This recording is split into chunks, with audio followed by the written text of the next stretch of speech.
Well, hello there, and welcome to Faith Culture Politics. This is Mark Neugebauer. Just like to encourage you with the world we live in and censorship and media not being able to get out. I encourage you to like and subscribe to wherever you might be watching this podcast from today. But let's get into it. I'm just going to quickly introduce today's guest, who I have had on before, but has been quite a while. So let's just hear a little bit more about Dr. Phillip Altman. So today I'm joined by Dr. Phillip Altman, a highly respected Australian pharmacologist and leading expert in clinical trials and pharmaceutical regulatory affairs. With over 40 years in the industry since 1974, Dr. Altman has designed, managed, and reported on more than 100 clinical trials across phases 1 through to 4. He's been instrumental in securing market approvals for numerous new drugs while working closely with Australia's Therapeutic Goods Administration, the TGA. A University of Sydney graduate, he holds a Bachelor of Pharmacy with honours, a Master of Science, and a PhD in Pharmacology and Pharmaceutical Chemistry. Dr. Altman pioneered some of Australia's first contract research organisations, CROs, served as a senior consultant to many international pharmaceutical companies, and is a co-founder and life member of ARCS, the peak professional body for clinical research and regulatory scientists in Australasia. In recent years, he's become a prominent independent voice on drug development, safety, and regulatory processes, particularly around public health challenges like COVID-19. So, welcome, Dr. Phillip Altman, again. Now, as I did mention, you and I did catch up quite some time ago, and I think it's about good on four years, I think. Phillip, I'm just going to quickly bring that up. This was my old sort of styling, South Australian focus, and this was on my Rumble, and I caught up with you all the way back then about 4 years ago. So that's it's been, and look, life's been busy. You've definitely not been quiet. I've been watching some of your interviews and podcasts with others, but I think you were mentioning that your interview with myself was probably one of the first ones where you started talking into what you were seeing, and back then you were still very hesitant about being quite forthright about what was coming out. Do you want to maybe just have a quick sort of rehash about where you were 4 years ago when we were talking, because we were talking up the TGA and the professionals in there, and we still weren't aware of lots of stuff that was going on. But perhaps a bit of a recap, and then maybe what your journey's been like over the last 4 years since you've uncovered for yourself a lot of other things. Yeah, well, Mark, you were the first person to interview me.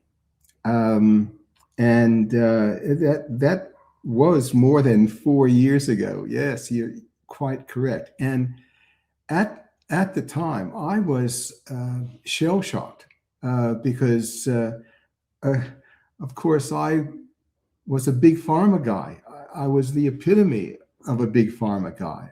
I was a senior guy in the industry. I was the first person to establish an independent full-service consultancy to more than half of the multinational drug companies in this country. And I employed doctors and pharmacists and nurses and statisticians and health economists and so forth, scientists. And I was a big pharma guy. And when COVID hit and then the vaccines came out in 2021, I was worried, and we had words, and I didn't know too much at the time, but I knew that there was something wrong. And of course, as we've learned now, there were lots of things that have gone wrong, and beyond my wildest dreams. So I'm a changed person now. And I've been very active over the last 5 years in doing my best to keep up to date with what's happening in the world of COVID and try and liaise with as many people as I can, because most people have no clue. And it's very technical, and the government is telling you one thing, the doctors that many people see are saying one thing, and yet they're not disclosing a lot of evidence that's come to light over the last 4 years, which is really quite disturbing. Yeah, yeah, and look, and this is the reason, I kind of wanted to get you on early back in those days. We got to know, each other through letters that I was writing to bureaucrats because I was really just questioning, and wondering what's going on, and I was really opposed to the whole idea of being forced to take something, and we're all going down this path, and it just didn't make sense to me. Was one of the things that alerted you the pace at what this was coming out at, because you'd been working in drug approvals and all that. Here's this thing now that they've said it's safe and effective. It's had less than however many months to bring to the market and all that sort of stuff. Was that one of the key things that kind of made you question what was going on? Just the speed and the rapid rollout of this thing. Yeah, the speed was astounding because if you're in the industry, you know that it takes a decade to research a vaccine, and as we have found out, even the last few years, none of the vaccines have really been established to be safe. In that, none of them have been subjected to clinical trials with a true placebo, that is just saline. That came out in testimony by Dr. Stanley Plotkin, who's the godfather of vaccinology, who's written the textbook on vaccinology, which astounded everyone. So producing a gene-based vaccine in a completely new delivery platform, the lipid nanoparticle, in 10 months, if you follow the normal drug development guidelines and scale up in manufacture and testing, that's impossible if you cover all the bases. And they've admitted now that they didn't do all the safety testing that was required. The argument was COVID was going to be such a killer that it was worth taking the risk. Well, it didn't turn out to be the killer that they all thought it was, and it wasn't worth taking the risk. The other thing that alerted me was the fact that they officially called the vaccine and referred to it as being, quote, safe, unquote. Now, if you've been in the industry like I have for 40 years, you never use the word safe in an unqualified way. I was told that when I worked for and within drug companies, and you would never do it. In fact, it was against the law. In fact, it still is against the law, except that the law was changed by a stroke of a pen with no substantiating data, as far as I can tell, to say that it's against the law to say that any therapeutic, any drug is safe, except COVID vaccines. Mm. It's just astounding. It's just by a stroke of the pen. How did they do that? So that rang alarm bells too. So there are lots of things that upset me. And being gene-based, everyone knows, if you're working in the industry, one of the most dangerous classes of drugs are the gene-based drugs. And these were, without a doubt, gene-based. It's an argument about whether it's gene therapy or not. Gene therapy implies that you intend to change a person's gene. But these were genetic, gene-based injections, without a doubt, because they carried genes to produce a protein. You can't get around that. And by definition, they are gene-based. But the authorities tried to deny that because it would raise some concerns in people's minds, as it should. But they fought against that. But this was a completely new platform. And as far as I'm concerned, just given the results that we see now, that platform is a dangerous platform, in my opinion. And shouldn't be used, but it's being rolled out in other vaccines now. Yeah, yeah, absolutely. When we caught up back then, you had just started speaking out, and you did say there was a bit of robust discussions with you and colleagues. Now, you were in the industry for a long time. You'd made a lot of connections. You had a lot of friends in the industry, and so forth. Over the last 4 years, or even sort of more recently, since you've been more vocal about what you've observed in real time for yourself, has has that got worse for you in regards to colleagues and friends, um, sort of almost disowning you or rebuking you, or has it got harder for you since you've become more outspoken, or have some become sympathetic to what you've been talking into, or has it been a bit of both? Interesting question, because there are basically 2,500 people in this country, in Australia, who are involved in medical departments for multinational drug companies. And sorry, there's a vacuum cleaner in the background. Can you hear that? Just slightly. That's slightly. It's got it. Okay. It's got it. If it doesn't upset you, I'll continue. Um, Roughly 2,500 people involved in medical departments in this country are involved in clinical trials and regulatory affairs and getting new drug approvals through the TGA in Canberra. Of those 2,500, I've written to a couple of my colleagues, and they haven't responded. A couple of them, who I know pretty well, have responded. One of them went with me to present for Senator Roberts in Brisbane when he did an initial investigation into what was happening with the vaccines. And another one lives nearby. I won't name them. But only 2 of 2,500 have got in touch with me to support what I'm saying. I haven't been attacked. I haven't been criticized.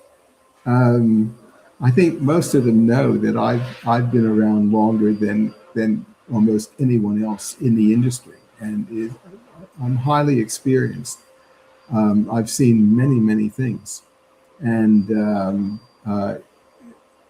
I would love to debate against any one of my colleagues or anyone in the TGA or in the medical profession, but it seems as if no one really wants to do that. Yeah, and this is the thing is that silent treatment, isn't it? It's either people get ridiculed or labeled with a, whatever label they come up with, cooker, conspiracy theorist, anti-vaxxer, all these sorts of things. So it's either full steam ahead with those sort of labels, or the other one is just pure silence. And I guess that's probably more so in your where you're sitting in your field with your colleagues, which is, it says a lot in my eyes that people aren't willing to stand their ground and say, look, no, we actually fundamentally disagree with you, Philip, and we want to get it out in the open and have a debate and unpack this. But because they're obviously not confident in their position, so they don't take up the opportunity to have that discussion. And I mean, it sounds like you're willing to have robust discussions and do this and even be proven wrong if that's the case. But it's pretty hard when they're not even taking this up, isn't it? Yes, it even applies to legal proceedings. I've been involved in a number of legal proceedings, and I've written a number of affidavits, briefs of evidence, lengthy ones, sometimes 60 pages long with 100 references and so forth. In family courts in Australia, in federal court in Australia, the High Court in New Zealand, what usually occurs is that they accept myself as an expert. They accept my affidavit. It's entered into evidence, but they don't want me to appear. I even just finished appearing via Zoom for a doctor in New Zealand It was before the Professional Conduct Committee. They were trying to take away his license to practice as a doctor. And I submitted my evidence, and I only got a few brief questions back on my evidence. And I mean, the evidence that I presented was completely supportive of the doctor. And yet the pushback was negligible. So that's how the court system sort of works, as far as I can see. And I really suspect that the judiciary has been told to follow the government narrative and don't push back against it. Yeah. It's sad. That's my observation. Which is a real worry for me, because I mean the judiciary is meant to be, absolutely impartial, and with everything else. So it's really it's quite concerning that you've got the media front, the politicians, and the judiciary, and all that almost in lockstep to suppress the information that the public should be aware of, and that's a real concern. So if we move forward, Philip, like what do you over the last few years, what do you think are the most important things, whether it be one or two or whatever, that you'd like the public to know moving forward, now, about what you've uncovered or what you're aware of now, since sort of almost awakening yourself from sort of what's happening in the world in regards to pharmaceutics? Right. Well, one of the most important things that I've mentioned in my Substacks, and I've just recently been locked out of my own Substack, so that's another story. So many thousands of people do follow me, or did follow me on my Substack, which was philipaltman.substack.com, and they can still read what I've written, provided they provide their biometric ID, which a lot of them won't do now. But one of the most important things is that the public doesn't understand that when a new drug is being researched and subjected to clinical trial and testing, it's usually done in a relatively small number of individuals. It starts off with healthy, small numbers of individuals for certain clinical trial designs, phase one. And it works up to larger clinical trials with people that have the disease or the indication for which the drug is intended. And the clinical trials that form the basis of the dossier for drug approval can be just a couple thousand patients, or 5,000 patients, or sometimes 10,000 or a bit more. And when you're doing those trials, those patients should be highly monitored. But if you have an adverse effect that is fairly rare, like 1 in 10,000, you probably wouldn't pick it up as being associated with that drug. So that's why all sophisticated countries have adverse drug reaction reporting systems. They're post-marketing systems. So when a new drug is introduced, supposedly basically a lot about the drug. There's product information for the doctors to give the doctors information. But once the drug is released, it's administered to potentially millions of people. So doctors, if they see an adverse drug effect that is not recognized as being associated with the drug, like death or something like that, then they should report it to the TGA. And the TGA keep records, and they have very sophisticated protocols for following up each of these reports. Well, to begin with, the initial clinical trials for these COVID vaccines were not conducted correctly. That is, the placebo group was terminated. We now know that there were more deaths in the vaccinated group than the placebo group. That's only come out in more recent times. But more importantly, things like miscarriages and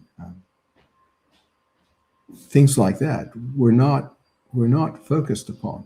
And now that nearly 2/3 of the world has received the COVID vaccines, we now know a lot more. And just taking, for example, the Australian adverse drug reaction reporting system called DAEN, and your viewers can go to a website called opendaen.info.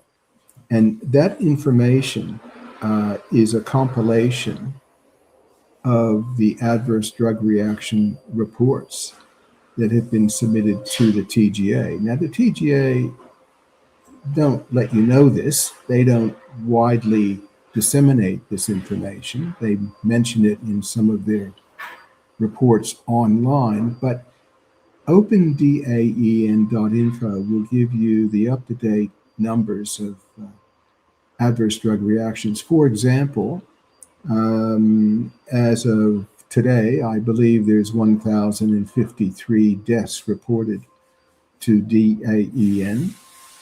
And it's important to note that there's an under-reporting factor that the TGA, all health authorities, recognize. So that number might only represent something like 1 to 3% of the real number of deaths.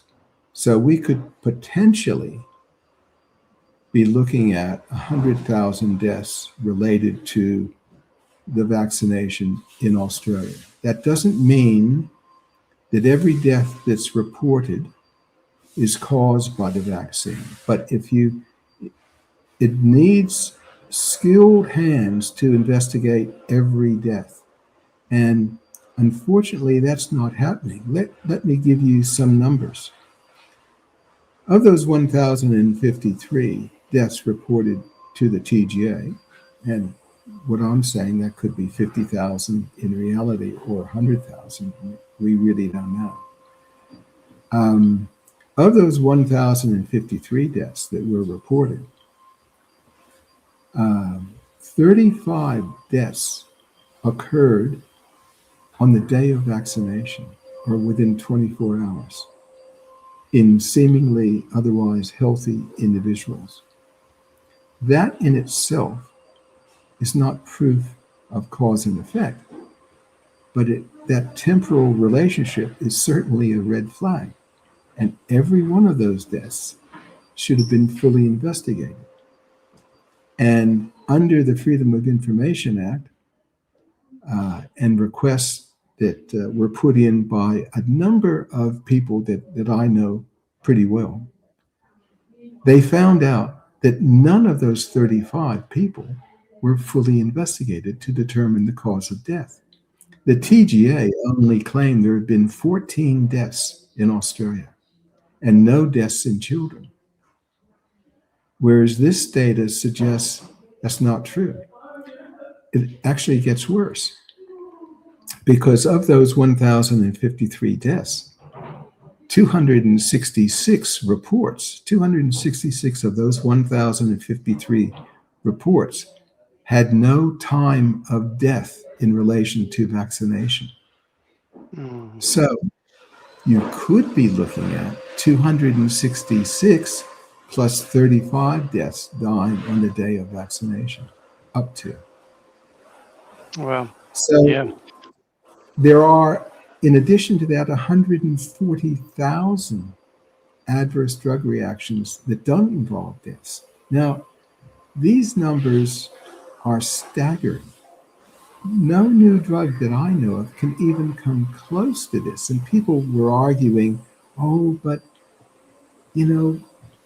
hundreds of millions of people were injected and you expect a high rate of adverse. No, It's not true. If you look at the flu shots, and they've been keeping fairly good data on the adverse drug reactions with flu shots. More flu shots have been administered in the last 30 years than COVID vaccine shots. And yet, the COVID vaccine shots put the adverse drug reactions of the flu shots in the shadow. There's only a tiny fraction, so it doesn't account for that. So there's something going on, and that's why I've said in public that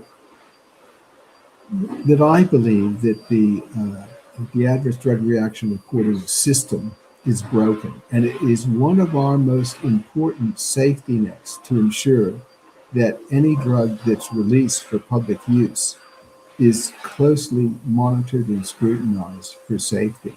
And I can tell you, since the year 2000, there have been more than 400 drugs worldwide withdrawn due to safety concerns because they've been found out to be unsafe. The risks are worse than the benefits, higher than the benefits, in 400 cases. 2 of those cases were submissions that I made to Canberra. So, there is a system in place to help. That you can't guarantee the safety of drugs because no drug is safe. No drug should be regarded as being safe. But to go as far as practical to monitor the safety of drugs until red flags occur and the situation has to be reviewed. And at the moment, to my mind, there is no doubt that the COVID-19 vaccines did more harm than good by a long shot. Yeah, and that's a big statement, and those are the sort of things they don't want to hear because from very early days, the big messaging was that they did not want hesitancy as far as these things were going because they don't want to cause, but they've actually over-egged the pudding, and so now people are very hesitant towards other vaccines in general as well, and we're seeing people pull back. So it's very, very strange that they would be so dogmatic about these things and even continuing, yeah. Okay, the best spin that you could put on this is that they sat down and they were panicked by all the modeling predictions, which were completely wrong. They were panicked, and they said, well, the ends justify the means. Let's call this thing safe to remove vaccine hesitancy, because we have to inject everybody, protect grandma. It prevents transmission, which it doesn't. Prevents serious infection, which it doesn't. We now know. But at that time, they were probably naive. This is the best possible spin. They were naive. The ends justify the means. Let's save some people. Okay, we're not telling the truth, but let's do it. And let's call it safe and efficacious, right? Without having the data to actually show that. And that's what they did. Okay, you might give them that. But you might give them that in 2021. Mm-hmm. You wouldn't give them that in 2026 or 2025, 2024 or 2023 or even in 2022. Because the data was coming out that COVID was not as bad as everyone thought. The people that were dying were elderly in their 80s with multiple comorbidities, and they were seeing really severe adverse effects in especially young males. It's the myocarditis thing, which they tried to say was mild and self-limiting. No cardiologist would say that. If you've ever met a person, and I've met multiple people now with myocarditis, and it is life-changing. Their lives will never be the same. Because in myocarditis, the heart is irreversibly scarred. And the incidence of heart attack and stroke very early on was through the roof. It's diminished a bit now, but it's still occurring. There's excess deaths that we can't explain now. But it is very, very severe. And even if they had the best of intentions then, I would argue the data is now very clear, and they now know that the risks far outweigh any benefit. They now know it, and yet they gradually pulled back the recommendations for vaccinating for COVID-19. They've withdrawn the adolescent teenage recommendation. Just recently, they're saying you don't have to have a vaccine now, depending on the country. They're gradually walking it back, okay? But they should have withdrawn these things, in my opinion, in probably we knew early 2022. Yeah, that's a big call, and obviously, with your experience, your credentials in the industry, that's a big call, and it echoes what others are calling for quite a bit of time. Other very very well researched and credentialed individuals have been calling for the same thing, to have these things removed. So it just really makes you wonder. At what point will the public be outraged enough, or people will be outraged enough to actually push back hard enough to actually bring this into effect and allow voices like yours and others to to talk into this? And for me, the biggest thing is that it never happens again, and that people's free will and choice to take the any sort of medical procedure is adhered to. Let me say something about that. I mean, the reason why I have tried to keep my visibility up all this time, when you hear people saying, "Oh, COVID is over, we have to move on." Well, I think it's important to understand what happened, because it can happen again. And you're hearing all sorts of rumblings in the media. And the way the vaccine industry works is it's a very profitable commercial industry. A lot of interests at stake here. And your listeners would have heard about media reports of a really bad flu season that's occurring. You have to get your flu shot. We went through that, and then there were reports that the people that got their flu shot had negative vaccine efficacy. Well, I've never heard of that term before. That means you're more likely to get the flu if you get the flu shot. That's been reported. And then there were the children's deaths in Texas, I believe, a couple deaths in Texas, and trying to stampede parents into getting a measles shot, where measles in the past, decades and decades ago, was not serious. And now, more recently, you see queues of people lining up in the UK for the meningitis shot, right? So these are all the reports in the media. And I think if COVID has taught us anything, it's to be a little bit circumspect about what's going on. And I believe the vaccine industry has overplayed their hand, because once people dive in even a little bit and look at the evidence for COVID and see what really happened, and it is serious. I mean, it is very serious. They become vaccine hesitant about other things, and they're beginning to question all sorts of vaccines. So I'm not an anti-vaxxer. I'm pro-safe.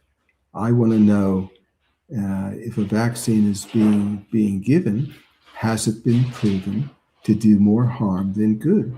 And you cannot say with the vaccines that are on the market right now that that's the case. They just don't have the data.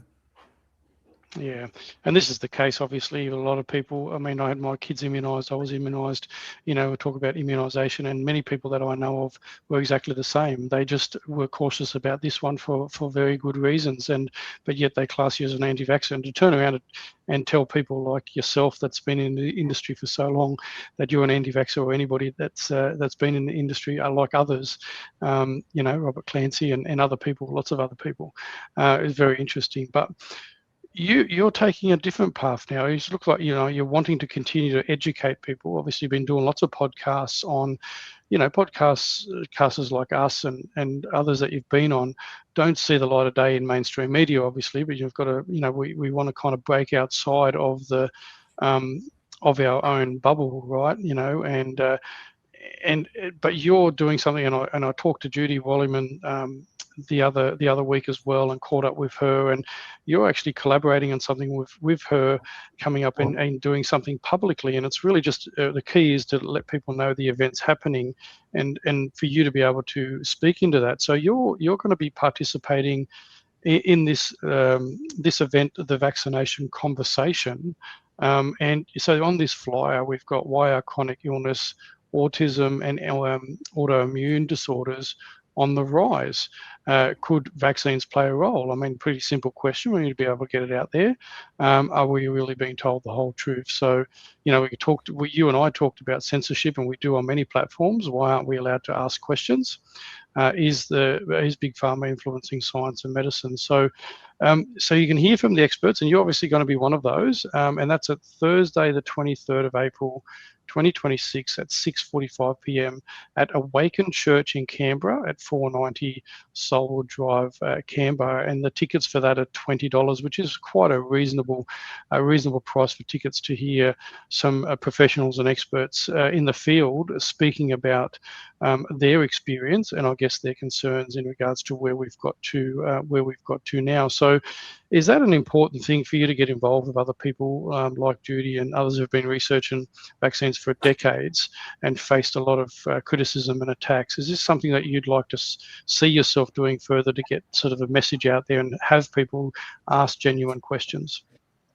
Yes, look, it is very, very important in the age of censorship, which we are right in deep at the moment. It's important to use every avenue to get the message out. And I thought that Canberra was a very, very appropriate place to give this seminar, because I'd love to see parliamentary staffers come and have a listen and ask questions.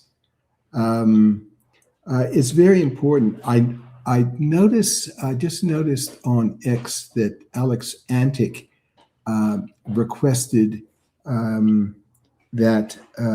formally requested, and it was rejected, that the TGA, Therapeutic Goods Administration, share publicly the communications with the World Health Organization that they had on COVID, and they've refused.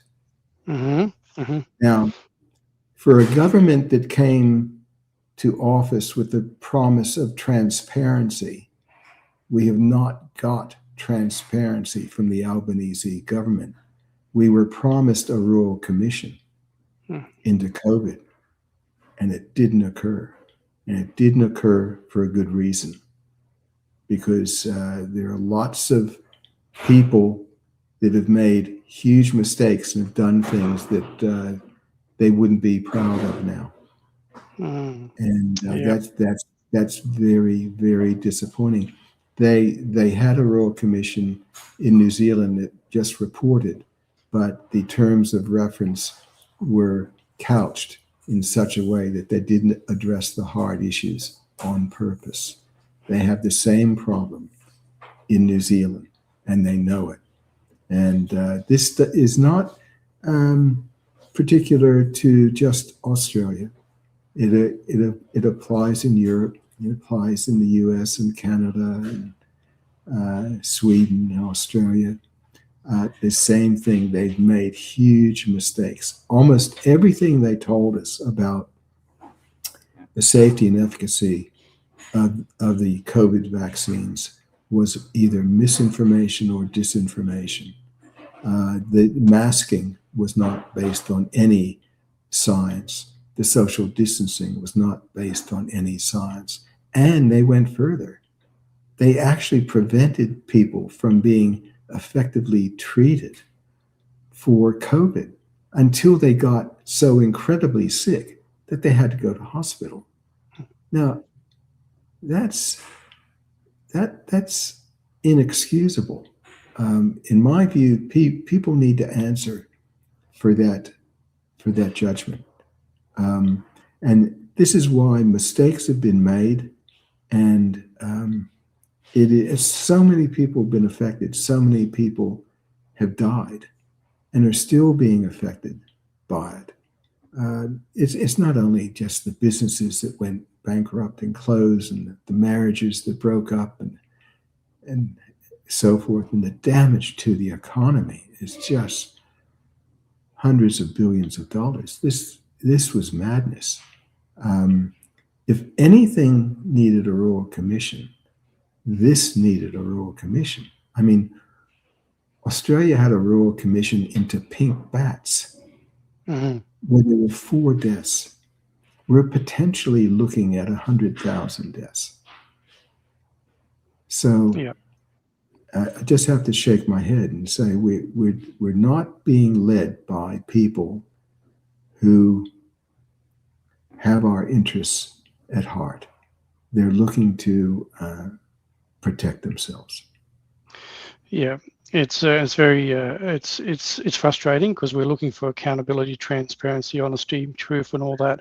But I'm starting to see a shift. A lot more people seem to be becoming aware that the government, whether it be Labor or Liberal, regardless, they're kind of be backing internationalist thinking and so forth, and group think tanks and so forth. And we're seeing the result here in my state in South Australia with One Nation polling very, very highly. They've done really well in the state election, and I think that's a result of people really just frustrated with the way the government's handled lots of things, and now they're scrambling. And I think it's only going to that momentum is only going to grow, and eventually accountability is going to come. But again, at what cost? We're talking, economy destroyed, lives lost, so many impacts, and yet people that were involved in the thick of it seem to be able to just move on with their life on nice little pensions.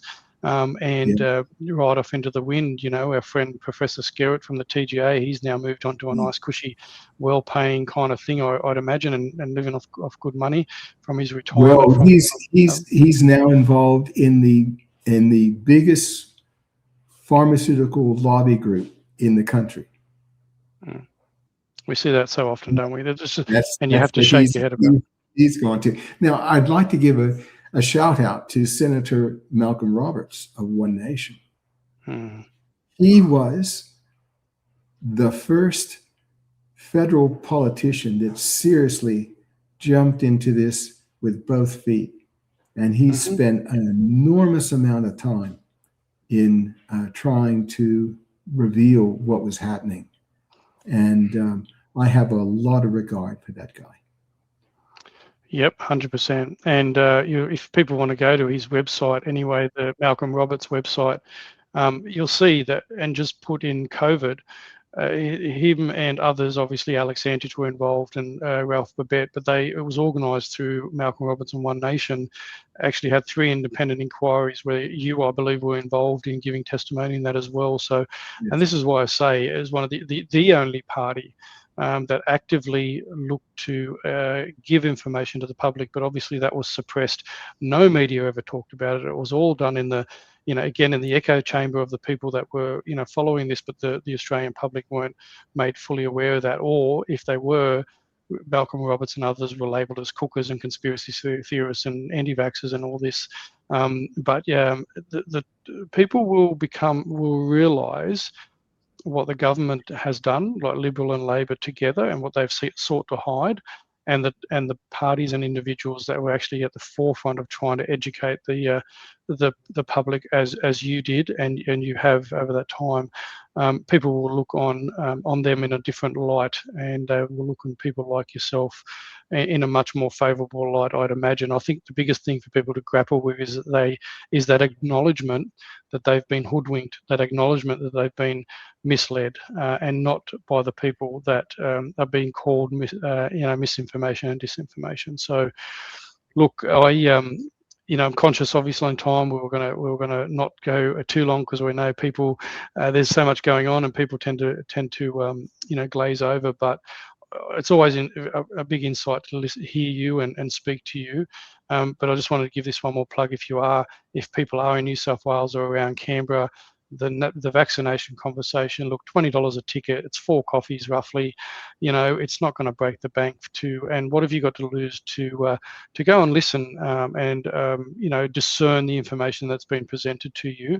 The key thing is that the information does need to get out there for people to discern, and not just automatically dismissed as wild conspiracy, especially and I hope people understand and realise Dr. Altman's incredible experience over 40 years in this field, that they shouldn't just dismiss it and brush it off. So, Philip, I really appreciate the time that you've given and that you continue to give to speak to people, and I hope your voice continues to speak out into the community, and that you can impact Australians and Australia for the better as you go.